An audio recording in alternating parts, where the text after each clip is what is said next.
Guys, welcome back to Zarnok Gaming. First off, big shout out to all of the people who put in a referral code for me after my last video. It was my first time ever putting a referral code in a video, and I really appreciate the support. You can also totally support me by going ahead and going underneath this video and subscribing to my channel. That'd be super duper awesome. Thank you guys all for your views. Today we're going to be taking a look at a Rotbone fight, and let's jump right in. So here we are with the current season's Rotbone map, and it's actually one of my more preferable maps, but I don't do a great run here. There's going to be some things that go wrong. I misplaced my Revis, frankly, trying to do something fancy and pull Rotbone to this high ground, and it didn't work. Rotbone ends up over here, getting a revive off and reducing the number of range tiles that I have available for Yarok's double summon for Cadian Guardsman. This significantly decreases my damage.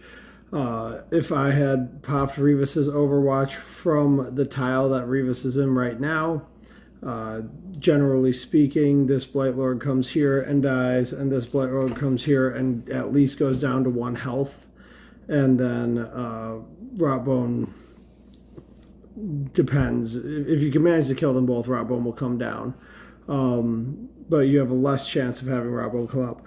We'll just go ahead and get started and take a look here. These guys all die pretty easily, and we're just going to take care of all of them.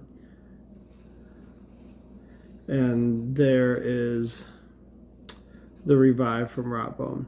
So definitely a mistake that I feel like people make against Rotbone is over-focusing these Blightlord Terminators. Don't get me wrong, they've got to go.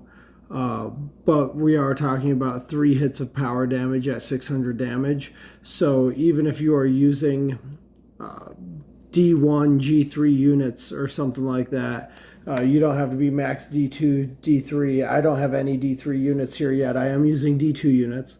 But you don't need to be in order to be successful here. And one of the mistakes people make is that they're going to focus their summons on this, but your summons are going to get you a lot of hits on Nauseous Rotbone. So that attack there gets me a hit on both Nauseous Rotbone and kills the Blightlord. It being my turn now, that revive happened during Rotbone's turn, so being my turn here, the Rotbone could have revived again, since this can proc once per turn.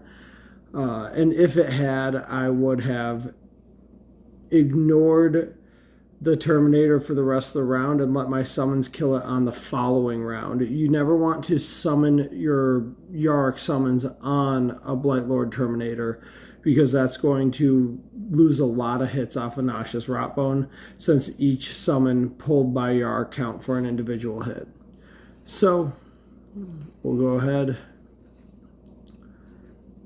and move up, and now that we've had some deaths, we'll go ahead and summon some Cadians. We make room for this to happen. We first get out of melee and summon with Archimados, and then get 2 Cadians. As you can see, 2 Cadians is really, really unfortunate here. One of our 2 range spots is being blocked by a sniper drone, for example. We'll go ahead and refresh Yarok so that we can use his ability again.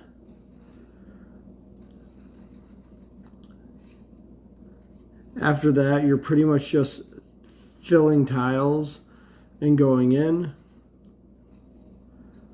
At one point here on my 5th turn with 2 rounds left, I make the decision that Yarok will summon for 1 Cadian Guardsman right here, because Yarok hitting for 1 hit, or a Cadian Guardsman hitting for 1 hit and then hitting next turn for 1 hit as well while Yarok hits, is worth more overall. So I'm really just min-maxing the number of hits here. And this is a boss with a combined total of 350,000 health. And so we're looking to get above 175k here. We've obviously done that. But again, this is not a great run. This is not ideal. in a run where you can pull Rotbone even just down to this tile right here and get more units up above him and to the sides of him doing ranged attacks, you can easily clear far more damage than I did here as I get 195. So in that run, again, we were using Archimedos, Yarrick, Aonchi, Rivas, and Shozel. The most important part of this run to develop is Rivas. Rivas having a strong Overwatch to be able to kill the Blight Lords, but being that this is a relatively lower ranked Rotbone fight, L1 for the season, you can easily get away with a much less developed Rivas than I'm using. All right, and that's all I got for you guys tonight. Once again, thank you for tuning in, and thank you for all you who are supporting me. Please like, subscribe. Referrals are awesome if you haven't used them, but really just supporting my channel is all I can really ask for. And that's all I got for you guys tonight. Happy hunting out there.